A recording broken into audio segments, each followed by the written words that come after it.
جو بڑی خبر کی ہے، بڑا گناہ کی ہے۔ صحابہ کرام نے عرض کی یا رسول اللہ صلی اللہ علیہ وسلم ضرور دسو، تم تاکید فرما رہے ہو تو پیارے حضور صلی اللہ علیہ وسلم نے فرمایا اللہ تعالیٰ کے ساتھ شریک ٹھہرانا اور ماں باپ کی نافرمانی کرنا، یہ سب سے بڑے گناہ ہیں۔ اللہ تعالیٰ کی ذات کے نال کسی نے شریک ٹھہرانا اور ماں باپ کی نافرمانی کرنا۔ حضور علیہ السلام نے ترائے والی تقید فرما دی۔ آپ تکیہ لگائے ہوئے تھے، ٹیک لگا کے تھے، لمے پے ہوئے ہیں، حضور علیہ السلام اور اٹھی بیٹھے۔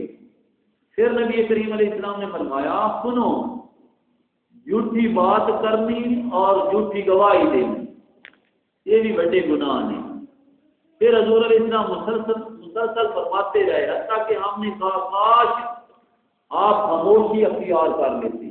اتنی مرتبہ حضور علیہ السلام نے انہاں گلاں نوں دہرایا، اتنی بار دہرایا جو ساڈا دل آ کے ہون کیویں خاموشی اختیار کر جاندے، سانوں چنگی طرح اخبار ہو گئی بات، اچھی طرح اس چیز کا علم ہو گیا۔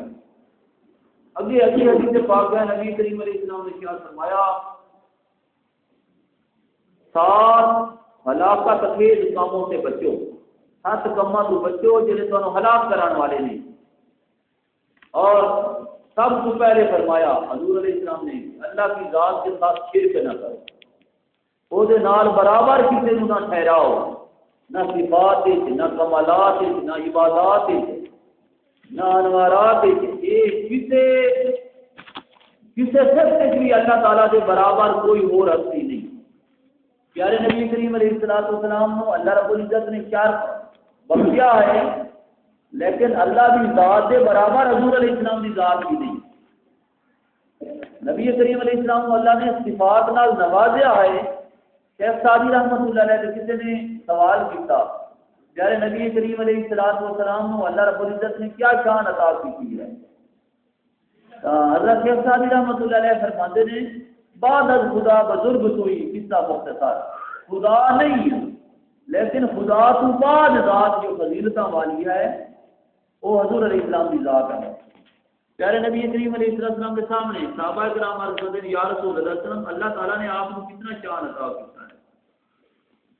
آپ صلی اللہ علیہ وسلم نے فرمایا میرے علم دے سامنے پوری کائنات سے جو انسان ہے انہوں دا علم ایک ذرہ برابر ہے۔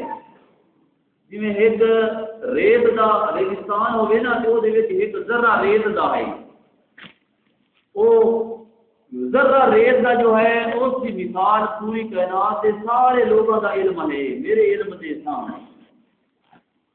اور میرا جو علم ہے وہ اللہ تعالیٰ کی ذات کے سامنے کوئی مثال ہی نہیں رکھتا۔ اللہ کا اتنا وسیع علم ہے اس کی کوئی مثال میں دے ہی نہیں سکتا۔ تو پیارے نبی کریم علیہ السلام نے فرمایا اللہ جو ہے وحدہ لا شریک ہے، اس کا کوئی شریک نہیں۔ آگے ہے حضور نبی کریم علیہ السلام نے فرمایا 7 ہلاکت کس کاموں سے بچو، ان میں سے پہلا کام حضور علیہ السلام نے کیا فرمایا کہ شرک نہ کرو۔ اچھا فرمایا جو شخص اپنا دین مال، جو شخص اپنا دین بدل لے اور اس کو قتل کر دو، دین بدلن سے مراد یہ ہے کہ جڑا مشرک ہو جائے، شرک کرے۔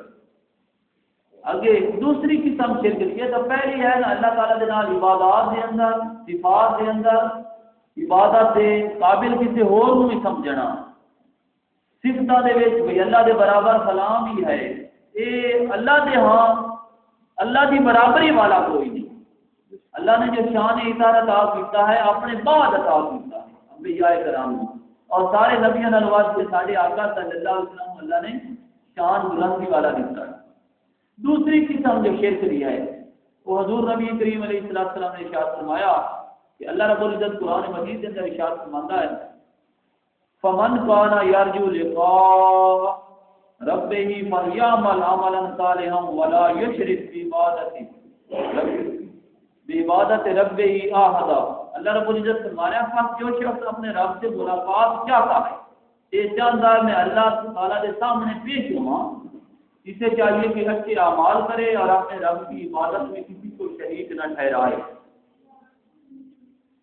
ہوں اس کو مراد علماء کرام نے جو اس کی تشریح کی ہے مفسرین کرام نے انہوں نے دسیا ہے بھئی وہ شرک اکبر ہے اللہ کے نال عبادت صفات کمالات کسی نے شریک ٹھہرانا، یعنی جس طرح اللہ کی پوجا کی جاتی ہے اسی طرح پتھراں کی کافر پوجا کریں درختوں کی پوجا کریں سورج چاند کی انہوں نے پوجا کی، اسی طرح وہ تو مشرک ٹھہرے ہوں سے وہ شرک اکبر ہے، یہ شرک اصغر ہے، وہ بڑا شرک یہ چھوٹا ہے، یہ کیڑا ہے یعنی دکھاوے واسطے کام کرنا، ایک عبادت کرنی ہے تو دکھاوے واسطے کرنی ہے، صدقہ خیرات کرنا ہے تو لوگوں کو دکھاوے واسطے کرنا ہے، نعت پڑھنی ہے تو دکھاوے واسطے پڑھنی ہے، جو دکھاوے واسطے ریاکاری کرنی ہے وہ شرک اکبر ہے۔ نبی کریم علیہ السلام نے کیا فرمایا، شرک اصغر چھوٹے شرک سے بچو۔ صحابہ کرام نے عرض کیا یا رسول اللہ صلی اللہ علیہ وسلم شرک اصغر کیا ہوتا ہے؟ آپ نے فرمایا ریاکاری، جس دن اللہ تعالیٰ بندوں کو ان کے اعمال کا بدلہ دے گا اس دن فرمائے گا ان لوگوں کے پاس جاؤ جن کو دکھانے کے لیے دنیا میں عمل کرتے تھے، آج عمل تساں کو لے کے آئے ہو میرے کو لیکن انہوں کو جاؤ انہوں کو بدلہ لو دنیا کے وچ انہوں دکھاون واسطے کام کریں گے، بس دیکھو کیا ان کے پاس تمہارے لیے اجر ہے، انہوں کو اجر ہوگے تو تمہیں وہ دیویں۔ اگے نبی کریم علیہ السلام نے ارشاد فرمایا دوسری حدیث پاک ہے شرک اصغر کے بارے میں کہ اللہ تعالیٰ فرماتا ہے جو شخص کوئی عمل کرے اور اس میں میرے بغیر یعنی غیر کی رضا جوئی ہوگی، غیر کو میرے ساتھ شریک کرے تو وہ اس کے لیے ہے جس کو شریک کیا گیا اور میرا اس سے کوئی تعلق نہیں۔ تیسری حدیث پاک ہے حضور علیہ السلام نے کیا فرمایا، جو شخص کسی کو سنانے یعنی شہرت حاصل کرنے کے لیے کرے کوئی کام کرے اللہ تعالیٰ اسے مشہور کر دے گا، اور جو دوسروں کو دکھانا چاہے اللہ تعالیٰ اسے دکھا دے گا۔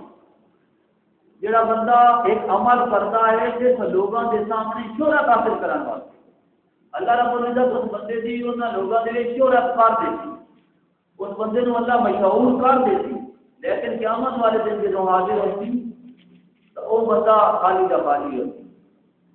امام غزالی رحمۃ اللہ علیہ فرماتے ہیں یا الحمدللہ آپ فرماتے ہیں شرک اصغر کرن والا یعنی ریاکاری کرن والا جڑا بندیاں دے دکھاوے واسطے کام کرن والا ہے اس کی مثال دیتے ہیں۔ آپ فرماتے ہیں ایک بندہ ہے وہ کنکریاں تے ریگزار پتھر ایک بوجھی دے وچ لئی وجا ہوئے اور انہاں نوں سمجھی ہیرے جواہر وجا ہوئے، وہ تھیلی دے وچ چھپے ہوئے، کوئی چیز وہ بازار جا کے کسی دکاندار کو خریدے اور وہ پھر تھیلی پیش کرے کہ یار مال لے لا، جدوں دکاندار کھول لے وہ کنکریاں تے ریگزار پتھر وغیرہ وچوں میں وہ بندہ اسے منہ تے مار دے۔ امام غزالی رحمۃ اللہ علیہ فرماتے ہیں قیامت والے دن بندہ نمازاں روزے خیرات صدقات حجاں انہوں نے بہت بڑے عمل بہت والا طریقہ وہ اختیار کی وجہ سے بہت بڑے عمل سمجھی وجہ سے، لیکن قیامت والے دن جدوں وہ اعمال کھولے جاتے ہیں پھر وہ بندے کی رضا جوئی واسطے وہ عمل ہوتے ہیں، اللہ رب العزت بھی اس بندے کے منہ پہ دے گا۔ اس وقت ریاکاری کتنا بڑا جرم ہے اور کتنی بڑی اس کی سزا ہے۔ ایک بندہ راتی قیام کرتا رہا، ایک بندہ اتنے پیسے خرچ کر کے حجاں اس نے کی مشقتاں اٹھائیاں روزے رمضان شریف سے رکھی اور پھر اس بھوک کے پیاس کے بغیر اور کوئی چیز بھی حاصل نہ ہوئی قیامت والے دن اس کو ضلع ہی نہ ملیا۔ حدیث پاک کے اندر ہے کہ بہت سے روزے داروں کو ان کے روزے سے صرف بھوک اور پیاس حاصل ہوتی ہے اور رات کو قیام کرنے والے کئی لوگ روایت خوابی کے کچھ حاصل نہیں کرتے۔ یہ ریاکارہ کے بارے ہے۔ آگے ہے ایک اور حدیث پاک ہے اشکال شریف کی حدیث ہے، نبی کریم علیہ السلام نے کیا فرمایا، بھائی جو شخص دکھانے اور شہرت کے اصول کی خاطر عمل کرتا ہے اس شخص کی مثال ایسی ہے کہ وہ کسی نے جس طرح دھوکہ دیتا ہے وہ اللہ نے وہ بندہ دھوکہ دینا جڑا دکھاوے واسطے عمل کرتا ہے۔ ایک بندہ ایک ایسا عمل کرتا ہے بھائی وہ آدھا ہے بھائی میں جڑے لوگوں کے سامنے مثلا نعت پڑھتا گیا ہے، بھائی لوگوں کے سامنے میں نعت پڑھا اور یہ عوام ساری آشا اٹھی ہوئی وہ اس کی نیت سے منحصر ہے. اگر اس کی نیت ہے اللہ نو راضی کرنے کا پھر ثواب نہیں. اگر عام بندے نو راضی کرنے واسطے وہ نماز پڑھ رہا ہے تو وہ بندے اس کو اجر دیتے ہیں. کیا مانا ہے اللہ کی نہ بول جاتا. منہاج العابدین کے اندر حضرت امام غزالی رحمۃ اللہ علیہ لکھتے ہیں کہ قیامت والے دن ایک قاری نو اللہ رب العزت کی بارگاہ دے وچ پیش ہون دا اللہ رب العزت حکم دیتی کہ آ جائے. قاری دے والے سوال ہو کہ اللہ فرماتی ہے دنیا کے بندے کی کرتا رہا تھا کرتی یا اللہ میں قرآن پڑھیا لوگوں نے سنایا. اللہ رب العزت فرماتی تو قرآن پڑھیا شہرت حاصل کرنے واسطے وہ دن سے شہرت مل گئی. لوگوں نے دن قاری آ گیا آج میرے کو اجر نہیں. دوسرا شخص سبھی حاصل ہوتی. اللہ فرمایا جائے بندے دنیا سے کی کرتا رہا دال کرتی یا اللہ میں سخاوت کی تو نے مال کیا میں لوگوں کو تقسیم کیا. اللہ فرمائے گا تو میرے واسطے میری رضا واسطے نہ تقسیم کیا سبھی صداون واسطے اور لوگوں نے بھی ساتھ کیا. تیسرا شخص عرض کرتی یا اللہ میں تیرے راستے سے شہید ہویا. اللہ فرمائے گا میری رضا واسطے نہ ہوں شہید ہویا تو اس کو شہید ہویا ہوں بھائی لوگ تینوں بہادر کہتے ہیں اور دنیا نو بہادر سدایا ہا لوگوں نے بہادر سمجھا ہا آج میرے کو سیدھا نہیں. وہ پچھتاون تو بغیر کی حاصل کرتے ہیں.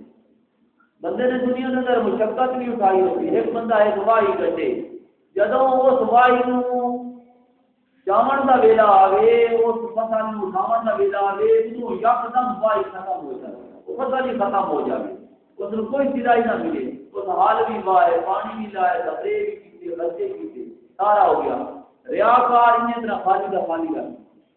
اگلی حدیث پاک ہے حضرت عدی بن حاتم رضی اللہ تعالیٰ عنہ نبی کریم علیہ السلام روایت کرتے ہیں مختلف صحابہ لوگ کے نظر آئے.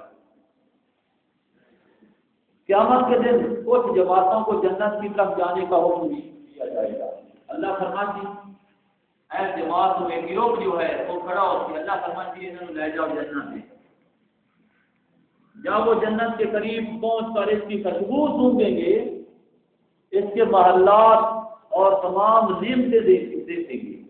وہ گروہ جو ہے جنت کے دروازے سے جاتی وہ محل جنت سے دیکھتے ہیں وہ باغات دیکھتے ہیں حور و غلمان دیکھتے ہیں وہ جنت کی خوشبو سونگتے ہیں. وہ دیواراں جو ہیں جنت دیاں وہ ساریاں دیکھتے ہیں. انہوں نے خوشبواں جنتی لوگوں کے گانے وہ خوشبودار آوازاں اور بجیاں آوازاں بھی وہ سنتے ہیں لوگ. اس ویلے اللہ تعالیٰ جڑیوں نعمت ویخ رکھتے ہیں جو اللہ تعالیٰ نے اہل جنت کے تیار کیے ہیں تو فرشتوں کو آواز دی جائے گی کہ ان کو واپس کر دو. انہوں لوگوں کو واپس کر دو انہوں نے جنت میں نہ داخل کرو. وہ بندے عرض کرتے ہیں یا اللہ اسی کیا جنت کے حقدار نہیں ٹھہرے سارے واسطے حکم نہیں ہوا کہ جنت سے لے جاؤ. اللہ فرمائے گا ہاں حکم میں ہویا جس طرح تم عمل کیتے ہیں اس طرح تمہیں قلعہ مل رہا ہے. وہ عرض کرتے ہیں یا اللہ کس طرح عمل کیتے. اللہ فرمائے گا تم یہ دکھاوے والے عمل کیتے ہیں میں بھی تمہیں دکھاوا دے چڑیا کہ جنت کی وہ دکھا چاہیے. پھر اللہ تعالیٰ حکم دیتی بھی انہیں لوگوں کو 2 زکات کی لے جائے. کتنا بڑا انہوں لوگوں کی حسرت ہوتی دفاع ہوتی تو جنت کے دروازے کو آتے آئے.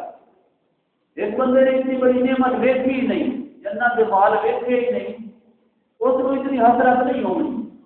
لیکن ایک بندے نو حسرت دار و محل دکھا کے پھر واپس کیا جا رہا ہے. آگے ہے اللہ فرمایا گا ان کو واپس کر دو ان کے لیے جنت میں کوئی حصہ نہیں چنانچہ وہ حسرت ندامت کے ساتھ واپس ہوں گے. اس طرح پہلے اور پچھلے کوئی بھی واپس نہیں ہوئے. بس وہ کہیں گے ہمارے رب یہ ثواب جو تم نے اپنے دوستوں کے لیے تیار کیا اور ہمیں دکھایا ہے اسے دکھانے سے پہلے ہمیں جہنم میں داخل کرتا تو ہمارے لیے آسانی ہوتی. اللہ تعالیٰ فرمائے گا میں نے تمہارے لیے اس بات کا ارادہ کیا تھا جب تم علیحدگی میں ہوتے تو بڑے بڑے گناہوں کے ذریعے میرے سامنے آتے اور جب لوگوں سے ملتے تو آج بھی اختیار تھا. جب تم لوگوں کے بیچ باندھتے آئے نا تو بڑے بڑے صوفی بڑے بزرگ بڑے